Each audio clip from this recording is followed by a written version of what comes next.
President Biden's mission to have 70% of American adults with at least one shot of the vaccination by the 4th of July is facing some headwinds. As of today, 63% have received at least one dose.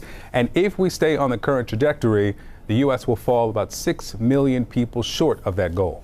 So we wanted to talk to some of the millions of people who remain hesitant or resistant to getting the vaccine to find out why. So as you're about to hear, they have many reasons. Here's your pulse of the people. Show of hands, do any of you worry about getting COVID? No, you don't. Okay, so Jennifer, you're a really interesting place to start because you are a registered nurse. And so you, as I understand it, worked in a COVID unit. You saw the worst of the worst, and I would think that you would want to get the vaccine as soon as it's available, but I know that you have hesitance. Basically, I just want some more research. We've been seeing a lot in the hospital, like just between, the patients and the employees that I work with, we're seeing a lot of adverse reactions after Pfizer, Moderna, and J&J. So it makes me a little leery because you don't know, until you take it if you're going to get one of those reactions or not. Obviously, because you're in the medical field, that they have researched these things and millions of people have gotten them without adverse reactions. They don't have the research to support it or deny it. I mean, you can't verify either way right now because there's not enough proper studies done to really show it. And I think we need a few more years, at least a couple more years to see any long-term effects.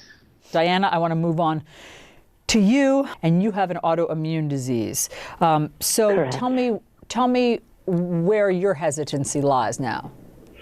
So I know from my past being treated for various illnesses, usually I have bad side effects from that intervention. And that, for me, that was my hesitancy, that I didn't want to exacerbate my Crohn's disease because I've been in remission for so many years. Okay, quick, let's move on to you. Tell us your hesitancy about vaccines. A history of just not being able to trust vaccines. I've never been a vaccine guy. A lot of us as black men and black and women in general, we've just been hesitant about doing things because we've always been felt like we're kind of always set up not to win. And yet, at some point, you did come around and you got the first vaccine. Yeah, so it's crazy because I'm a DJ, so I travel a lot for work. So my doctor and my wife, they were kind of, pushing me towards getting the vaccine, and I really wasn't for it.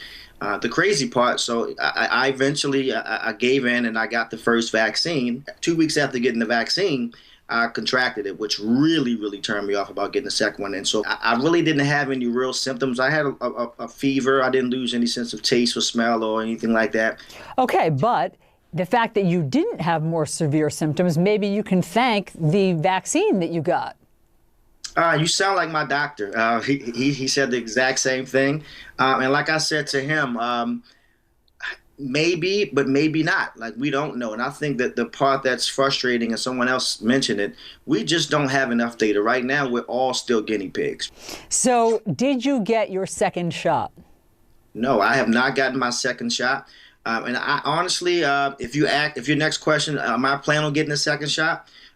Today, my answer is I don't know. Janine, tell me about your hesitancy. What's it based on?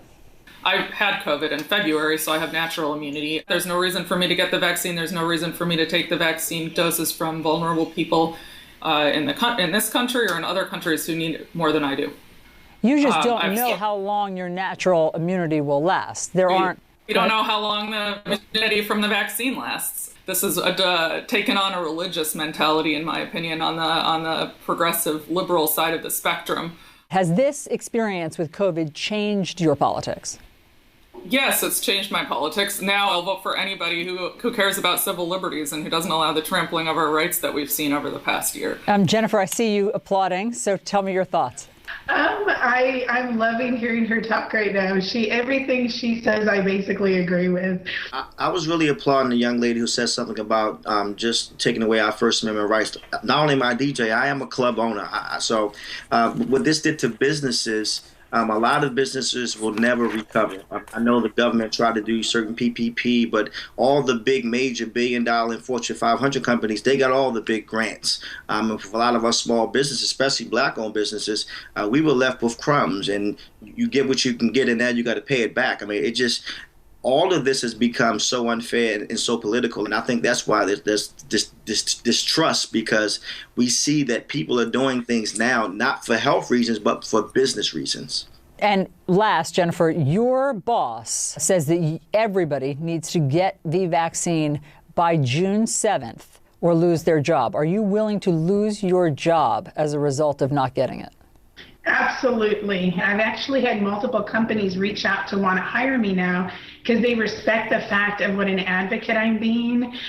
And I'm totally prepared to lose my job. She's willing to lose her job for something she believes in. I respect that more than someone who does something just because the world says it's the right thing to do.